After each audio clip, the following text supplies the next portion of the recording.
be able to get out there? Yeah, I think everyone was given an opportunity to speak with their position coach. Express what they feel has been going on. What concerns they have, and then kind of go from there. And I think it's good to kind of hear both sides of it. What the coaching staff thinks, and then what the players think. Because I think it's two point of views that may be a little different at times. But I think once you get to hear the other side of things, it makes it a lot more clear, and I think it's beneficial for both sides and help us going forward. Was Sunday any more fiery or passionate compared to other Sundays, given the tough stretch you guys are in, and maybe how guys publicly express themselves on Sunday? Yeah, definitely. And I think there's a lot of emotions that come. I mean, nobody likes losing, and I think that's the really big thing here is that you put all this work, all this time in, and we haven't been able to piece it together. And I think it's extremely frustrating. So, I think Sunday felt some of those emotions come out, but I think it was a very positive thing in that it's just kind of some stuff that needed to be said. And I believe that it's going to take us to where we want to go, and if we put those emotions in the right spot, it's going to help fuel us for this next game. You said those position coaches. Was there a team meeting too? There's a team meeting. Oh. We had a player meeting the other week, and then we had a team meeting this week, and then it kind of broke into position groups from there. But yeah, I mean, it's good to just kind of be able to air out your opinions.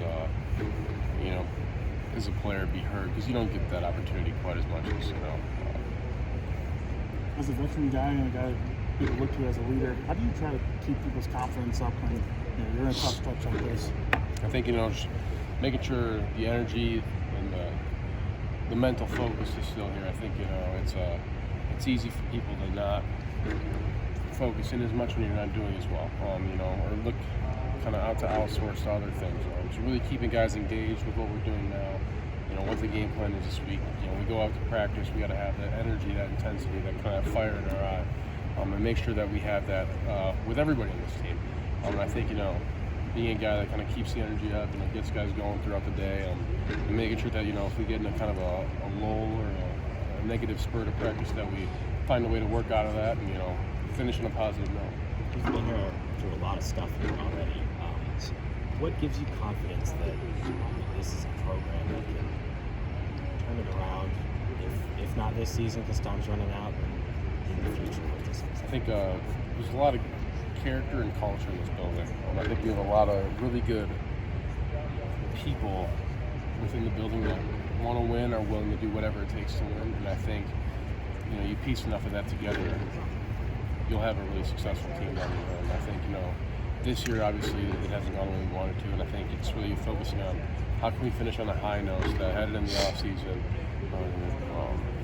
We're in a good spot, kind of had a good stretch, and now we're ready to work again. I think, it's what can you do this year to help out in the future. And I think that's, what we got to focus on now, and especially, these next two games, how can we really make that a statement? Something that, has been an issue at times is penalties along the offensive line. Has offensive line coach Jack McNeil kind of had a message in the room on how to mitigate those, or what's kind of the message alongside you guys to try and kind of fix those type of issues? Yeah, I think penalties are really drive killers. You set yourself back 10 yards. It's really hard to make that up.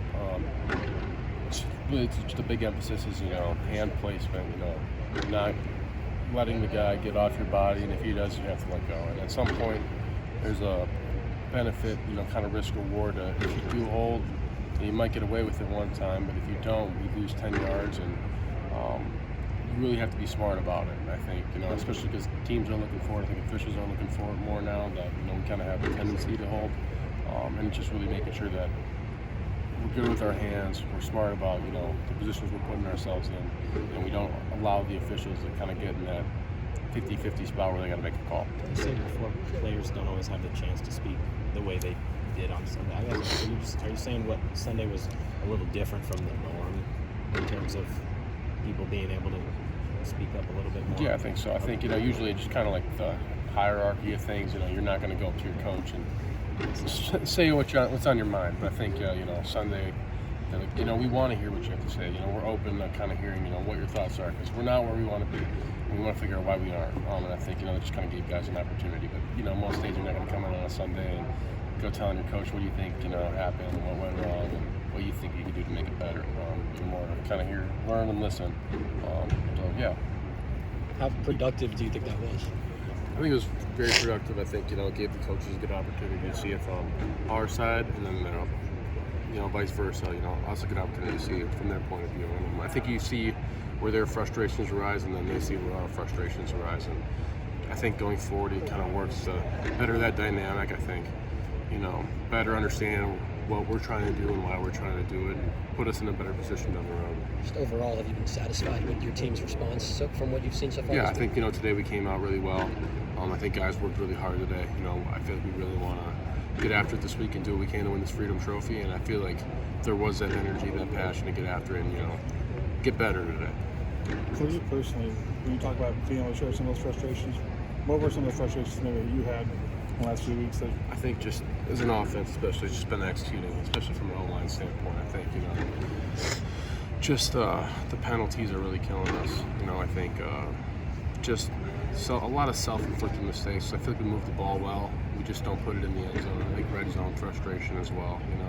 We haven't been finishing drives the way we kind of started off the year doing. And when you go down there and you get 3 or 0 points instead of 7, it really kills you. And it just makes it a lot harder to win games. You're not going to win a lot of games with field goals and you score touchdowns. And we haven't been doing that. And I think going forward, it's what can we do to do that.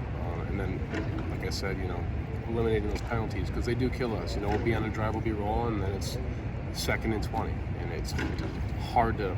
What are you going to call on 2nd and 20? I mean, you got to gain 20 yards. They know you got to gain 20 yards, and you don't have a lot of plays in your playbook for that.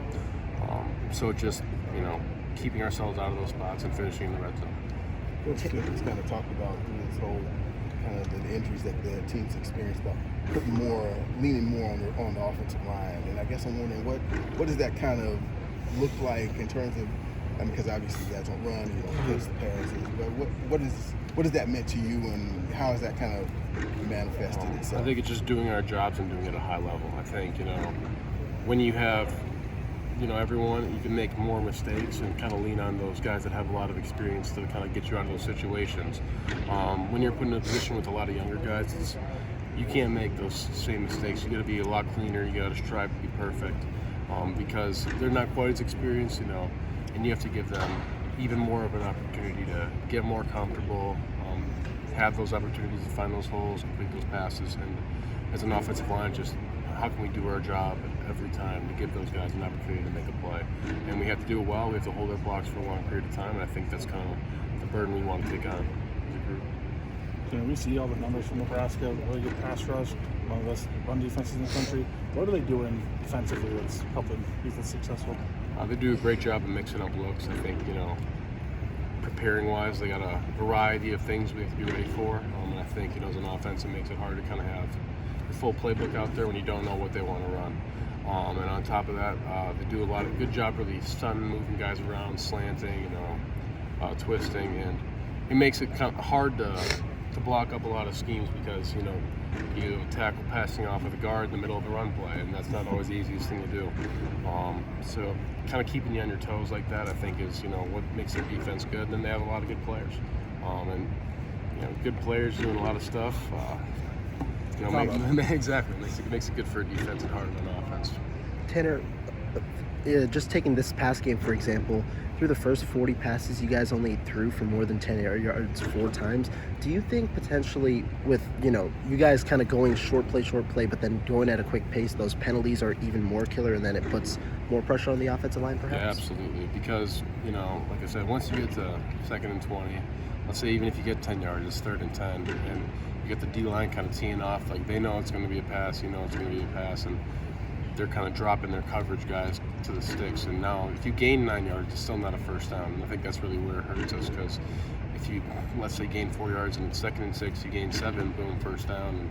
And when you have to gain this massive chunk plays and they know you have to, and even if you gain 9, it has to be 10. I think that's really hard on an offense. It's a fluffy question, but Thanksgiving's next week, man. What you thankful for? Thankful for my family, thankful for all my teammates, and the opportunity in front of us. I think, I've been given the chance to play the game I love at a high level, and I couldn't be more grateful for them than that. I mean, the dream come true for anyone. Even though the season hasn't gone the way we wanted to, there's nobody else I want to do it with. And favorite Thanksgiving food? I would say definitely the turkey or mashed potatoes.